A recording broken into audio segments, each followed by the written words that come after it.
So I guess the last time we saw you guys, you had been on a whirlwind tour. You came down, I believe, from Canada, if I'm not mistaken, to do one of our Rock to Read shows a couple of Decembers ago. Have you gotten any rest since then? Because I know you were they were running you pretty ragged at that point. Not really. No? We haven't stopped. No complaints there. I mean, I'm happy the way everything's turned out, but they really do keep us working. Yeah, no kidding. You're probably the hardest working overnight sensation I've ever seen. Right. I hear that a lot. I used to hear that a lot about you guys, sort of referred to as an overnight sensation. Does that ever get frustrating? You want to say, "Hey, look, I've been doing this a long time." It was more of a joke. It was never really that frustrating to us, but there's a lot of people that know we've been out there, right, paying our dues for a long time. So yeah, I remember when we first started playing you guys. I kept going, Nathaniel Rateliff. I know that name. Where do I know that name from? It turns out you're in a documentary called Austin to Boston, and I had seen that, so I knew your name from that. How'd you get involved with that? I was just I knew Ben Lovett really well, and he was friends with my manager at the time, and I was just scrambling to have any work. And Ben and the rest of the guys in the band were always a real supporter of us and what we were trying to do back then and what I was trying to do as a singer-songwriter. And so they'd always kind of keep me involved, which, like I said at the time, for me, just trying to have any work at the time was really a blessing. At that moment, I was going through a lot of personal stuff, and it was a pretty difficult period. But, looking back on it, it all contributes to, your own growth. Right, sure. Were you happy with the way that turned out? Yeah, looking back at it, I didn't know what the documentary was going to be like. But I've had people come up and talk to me about it and who have really enjoyed it and were touched by it. So that's really the main goal, I guess. Right. Now, yeah, that was, you were doing a lot of singer-songwriter stuff at that time. When did you decide to form the Night Sweats and kind of, I guess you guys, you sort of have an interesting kind of a sound, sort of a soul sound. Where did that all come from? Well, kind of out of discouragement, really. I didn't know what else to do anymore as a singer-songwriter and kind of been beating the streets for almost 10 years. I didn't know if I was going to try to continue as a singer-songwriter, or try to be a professional musician. I just felt like we had been treading water for such a long time and not really getting, the breaks that we needed or wanted to keep everybody out on the road and support each other the way we needed to. So I had made a record called Falling Faster Than You Can Run, and I had been dropped from my label, which was Rounder Records at the time, and so I didn't know if it was ever going to come out. And so I was pretty discouraged, and a friend asked me to stop in and do some recordings, and I was like, man, I just don't want to do anything with an acoustic guitar right now. And he's like, well, you can do whatever you want. And so I was like, I always wanted to do sort of the soul and R&B thing. And he's like, well, why don't you write some of that? I was like, okay. And so I just tried my hand at it and, went home and wrote Trying So Hard Not to Know, and then Look at Here, and then I Need Never Get Old, and Howling at Nothing.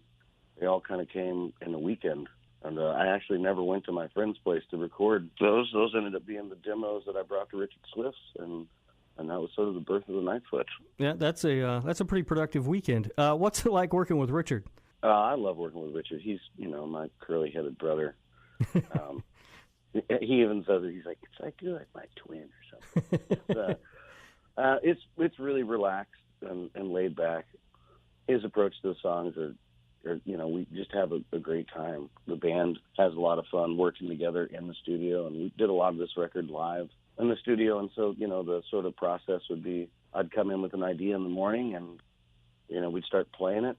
And then within 3 hours, we got a song. So it's finished. So it was really fun and an interesting way to do it when I haven't done it like that in the past.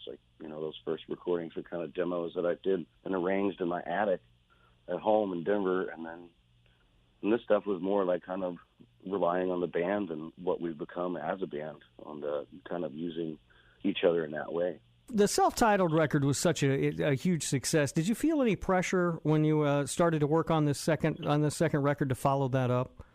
I felt a lot of personal pressure because there's 8 people in this band and we all have families. So, I definitely want to be able to write something that's going to sustain us.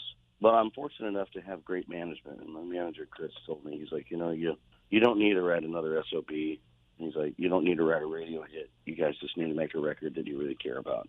Right. And that, you know, it was really nice to have that. And that's, you know, like that's kind of what we try to do. We just try to write songs that I really cared about and like, and talk about topics that I think feel are important. Yeah. Well, we've been playing You Worry Me and Hey Mama, and both those songs sound great, so I'm really looking forward to hearing the rest of it. It's Tearing at the Seams is the name of it, and it's out on Friday, right? Yep. Also, you guys are coming back to Indianapolis. We're excited to have you guys back for Rock on the River on June 1st. Looking forward to that. It's going to be a great night. It's the third year in a row we've done Rock on the River, and it's always so much fun. Right at the start of summer, outside, always such a fun night, and you guys put on a great show, so I know we're all really looking forward to that as well. Right on. Yeah, well, we're looking forward to coming back. You grew up in Missouri, right? Was it a musical house you grew up in there? I did. My parents both played. My mom played guitar and sang. My dad played harmonica, and my sister played piano and sang. And I was sort of forced to sing with them at church, but was very shy about it and never really considered myself a singer. Even up until I met Joseph Pope III, who was still in the band with me when we were teenagers, I would play songs for him, but I was really shy about it, and I really wanted to be a guitar player. So yeah, but yeah, there was music all around, and my parents, you know, were sort of the children of the 70s and 60s, so I inherited my dad's record collection when he passed away, and you know, really kind of dug into all of that history and just continued to search and sort of study different types of music from those eras.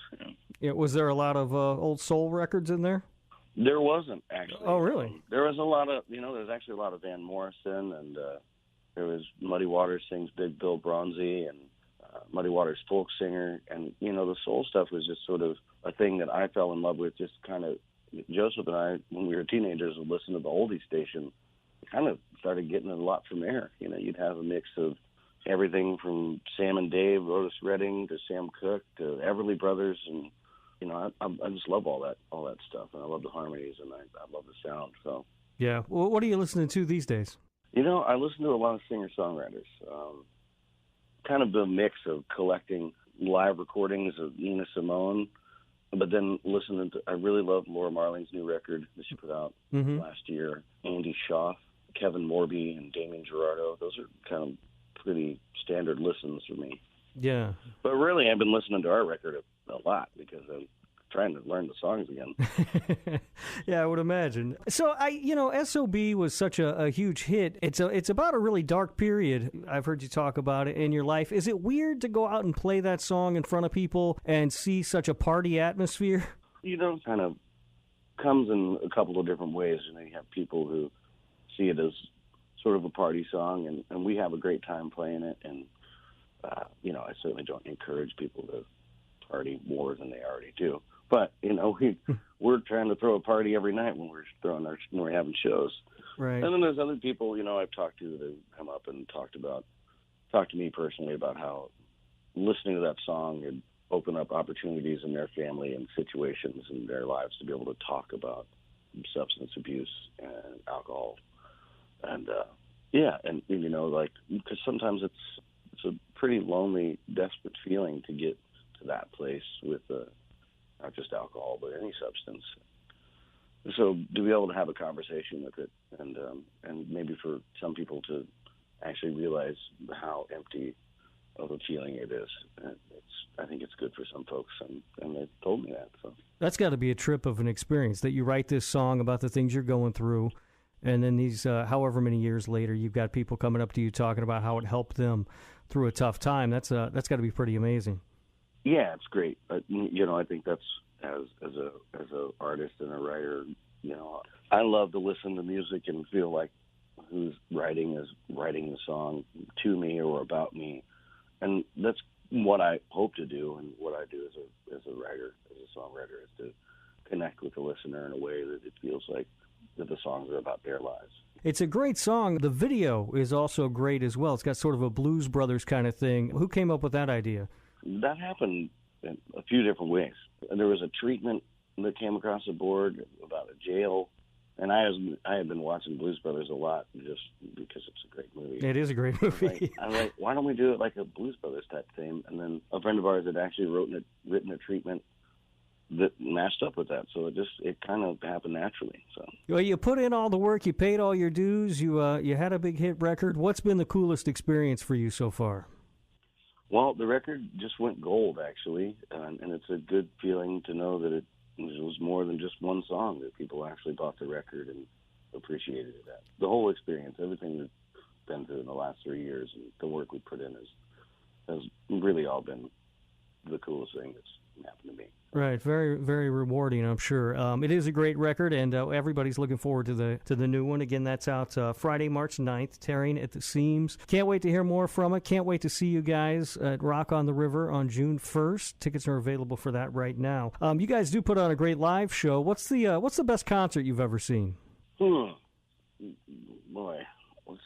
I saw Tom Petty before he passed away, and it's just amazing how many hits there are.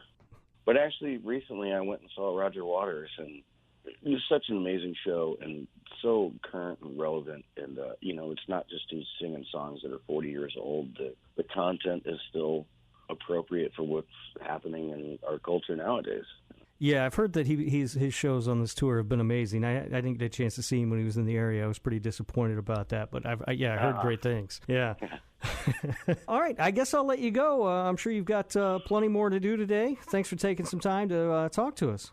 My pleasure. You have a great day. I appreciate your time. All right, man. Bye. Bye.